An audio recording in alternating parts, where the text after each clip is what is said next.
With Poetry 101. People used to ask me, why do you write poetry? I tell them because it's a way for me to express myself, and I just had to find a way. Because I was mute for so long, and wanted to share my experiences with people and to uplift them. Poetry, according to the very poetic JT, are expressions of the heart, along with thoughts of the mind that tell a story. It can be related to a knowledge or passion the poet is pertaining to a certain topic. As stated in Poetry.org, poetry comes from the ancient Greek word, poio, which means I create. Poetry can be differentiated most of the time from prose, which is language meant to convey meaning in a more expansive and less condensed way, often using a more logical or narrative structure than poetry. Poetry may use a shorter or concise form to portray the poet's emotion or ideas to the reader's or listener's mind or ear. It may also use devices such as assonance and repetition to achieve musical or incantatory effects. Poems frequently rely for their effect on imagery, word association, and the musical qualities of the language used. The effects to generate meaning is what marks poetry. In societies where there wasn't any literacy at all, there was poetry as a means of recording oral history, storytelling, genealogy, law, and other forms of expression or knowledge. There are several different periods in which poetry helped people express themselves as reported by hotpages.com. The earliest pieces of poetry consists of two legendary masterpieces, the Iliad and the Odyssey. Two prolonged epic tales of the deeds of heroes, written by the highly dignified poet Homer.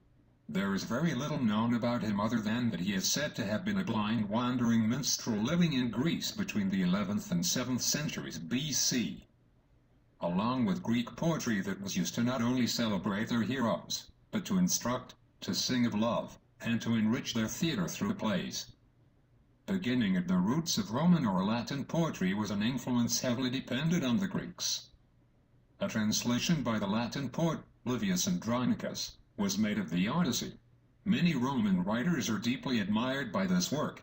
They include Lucretius, who wrote on the nature of things, which has been revered by some to be the West's greatest philosophical poem. Classical poetry is just that, classical. If names like the Iliad and the Odyssey were written in that time, there is no argument that they are respected works of art. Our next pit stop in poetry's past is the medieval period that witnessed the development of a variety of poetry written in the vernacular. There was also religious poetry, verse poetry, literally poetry to be associated with a lyre, but likewise subjective poetry bathed in melody and feeling.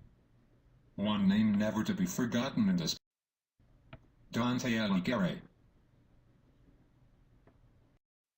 Remember the Renaissance? Well, poetry played a pivotal role in preserving poets who popularized the sonnet in this period too. The sonnet is a lyric poem. This form of poetry was perfected in Italy by the scholar and poet Petrarch, who lived from 1304 to 1374. I think you wrote lasting poetry with this form: William Shakespeare. Some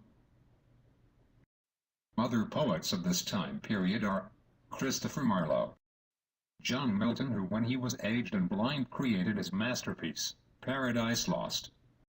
There are over 50 forms of poetry, but I will give you just 3, and if you want to learn more you can look them up on poemofquotes.com.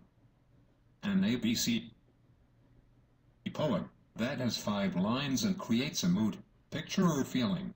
For number 2, a couplet has just 2 lines, which may be rhymed or unrhymed. And the last one I will share is a lyric poem.